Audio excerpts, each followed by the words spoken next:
University మంచి భవిష్యత్తు కోసం తెలుగు విద్యార్థులు ఇష్టపడే యూనివర్సిటీ. కాల్ 9059052378 9059052379.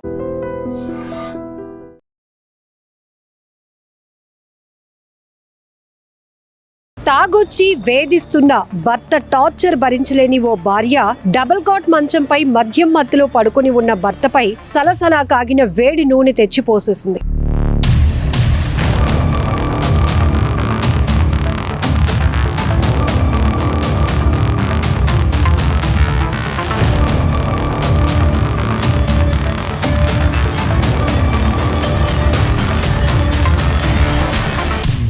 తాగొచ్చి వేధిస్తున్న భర్త టార్చర్ భరించలేని ఓ భార్య డబుల్ కాట్ మంచంపై మద్యం మత్తులో పడుకుని ఉన్న భర్తపై సలసలా కాగిన వేడి నూనె తెచ్చిపోసేసింది. అతను ఆ మంటలు తట్టుకోలేక కేకలు వేస్తున్న తరుణంలోనే ఆ భార్య అక్కడి నుంచి ఎక్కడికో వెళ్ళిపోయింది కనిపించకుండా.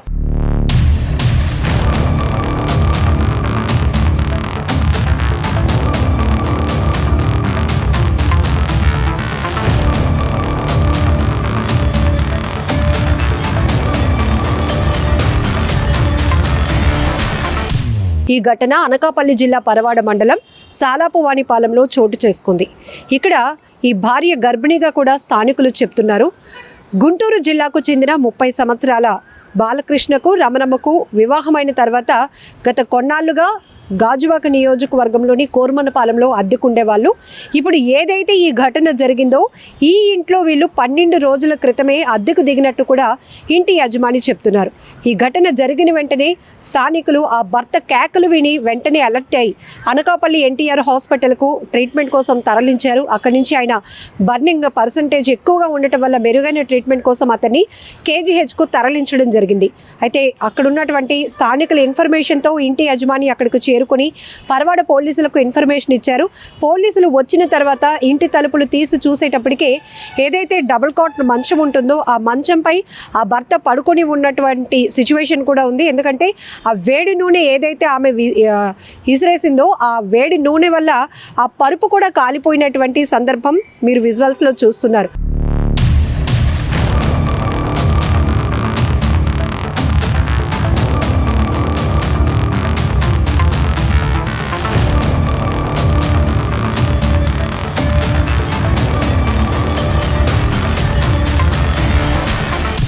అంటే ఇక్కడ 2 రకాలుగా మనం చూడొచ్చు. ఈ మధ్యకాలంలో క్షణికావేశంలో ఎలాంటి నిర్ణయాలు తీసుకుంటున్నారో మనం అస్సలు దాన్ని అనాలిసిస్ చేయడానికి కూడా మాటలు రావటం లేదు.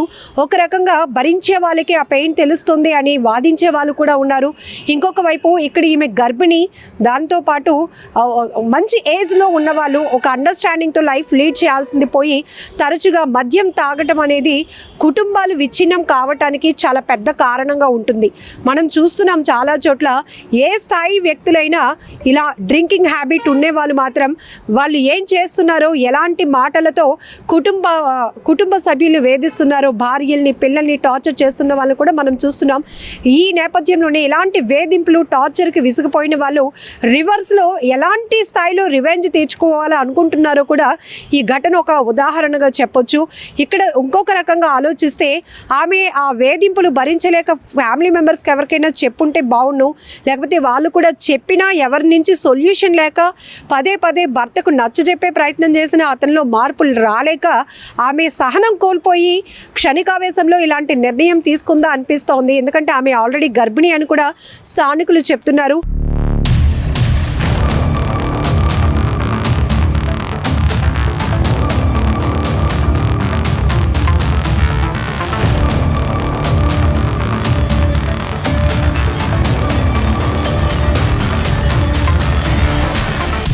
ఇంకొక వైపు భర్త మధ్యలో ఉంటుండగానే అప్పటికీ వాళ్ళిద్దరి మధ్య తరచూ గొడవలు కూడా జరుగుతున్నట్టు కూడా తెలుస్తోంది.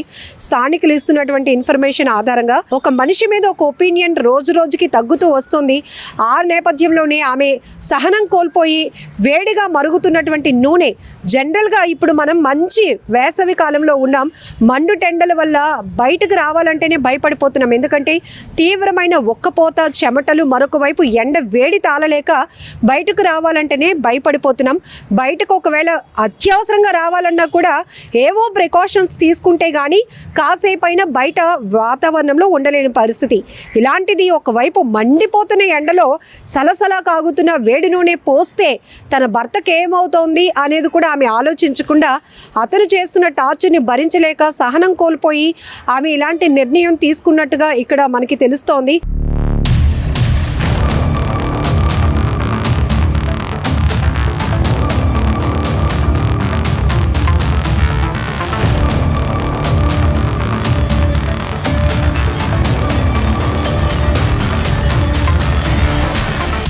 ఏదేమైనా ప్రస్తుతం ఆమె మాత్రం పరారీలో ఉన్నారు. మరి ఫ్యామిలీ మెంబర్స్ ఎవరి దగ్గరికైనా ఆమె వెళ్ళి ఉండొచ్చు. సో ప్రస్తుతానికైతే ఇంటి యజమాని స్థానికులు ఇచ్చినటువంటి ఇన్ఫర్మేషన్తో పరవాడ పోలీసులు ఘటనా స్థలికి చేరుకొని దర్యాప్తు చేస్తున్నారు. ఆమె కోసం కూడా వాకప్ చేస్తున్నారు. ఎందుకంటే ఇద్దరి మధ్య ఏ రకమైనటువంటి వివాదాలు కొనసాగుతున్నాయి, కారణం ఏంటి? ఎందుకంటే ఇతనికి 30 ఏజ్ అంటే ఆమెకి 27-26 ఉండొచ్చు. సో ఇలాంటి ఏజ్లో ఇంకా వాళ్ళ వైవాహిక జీవితం పైన చాలా బలంగా అగ్రెసివ్గా ముందుకు వెళ్లాల్సి ఉంటుంది, ఒక ఎఫెక్షన్తో ముందుకు వెళ్లాల్సి ఉంటుంది. కానీ ఇక్కడ మద్యం మత్తు అనేది ఒక మహమ్మారిగా ఆ కుటుంబాన్ని, ఆ భార్యాభర్తల మధ్య ఒక గ్యాప్ క్రియేట్ చేస్తున్నట్లు తెలుస్తోంది. ఆమె ఏ రకంగా ఎంత హింస పడిందో ఏమో తెలీదు.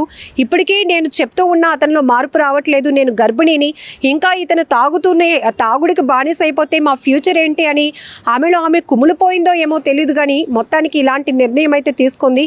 కానీ ఏ నిర్ణయం అయినా ఇది చాలా బాధాకరమైన విషయం. ఒకవేళ ఆ వేడి నూనె ఎఫెక్ట్కి కళ్ళకి ఏమైనా ఎఫెక్ట్ అయ్యి చూపు పోతే కనుక మళ్ళీ బాధపడాల్సింది భర్తకి, చూపు నా వల్లే పోయిందని బాధపడాల్సింది కూడా ఆమెనే. కాబట్టి ఇలాంటి క్షణికావేశం వల్ల తీసుకుంటున్న నిర్ణయాలు చాలా ఇబ్బందికరంగా, బాధాకరంగా అనిపిస్తున్నాయి. కొన్ని ఘటనలు విశ్లేషించాలంటేనే భయం వేస్తోంది. ఏంటో ఒక రివెంజ్ లాగా కక్ష సాధింపులు, అది కూడా బయట వ్యక్తుల మీద కాదు, భార్యాభర్తల మధ్య ఒక కక్ష, ఒక పగ అనేది పేటరేగిపోతూ ఉండటం, దానివల్ల ఎంత విచక్షణగా వాళ్ళు ఏం చేస్తున్నారో కూడా తెలియలేనటువంటి సిచ్యువేషన్స్. భార్యపై భర్త, భర్తపై భార్య, ఇద్దరికీ కోపం వచ్చేస్తే ఆ కోపాన్ని పిల్లల మీద చూపించేస్తున్నారు. లేదంటే బంధువులు ఎవరైనా అడ్డుకోవడానికి ప్రయత్నిస్తే వాళ్ళపైన దాడి చేస్తున్నారు. ఎటుపోతుందో ఈ కల్చర్ అనే అనిపిస్తూ ఉంది కొన్ని ఘటనలు చూస్తుంటే. ఏదేమైనా ఈ ఘటన మాత్రం చాలా బాధాకరమైన విషయం. ప్రస్తుతానికి ఆ వ్యక్తి ఎవరైతే భర్త ఉన్నారో అతను KGHలో ట్రీట్మెంట్ తీసుకుంటూ ఉన్నారు. కాలిన గాయాల వల్ల తను సరిగ్గా రెస్పాండ్ కూడా కాలేనటువంటి సిచ్యువేషన్ కనపడుతోంది.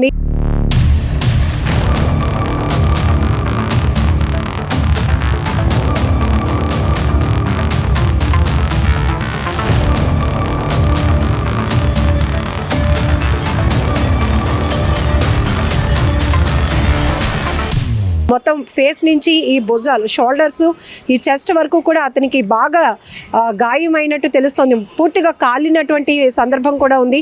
ఏదేమైనా అతను త్వరగా కోలుకోవాలి.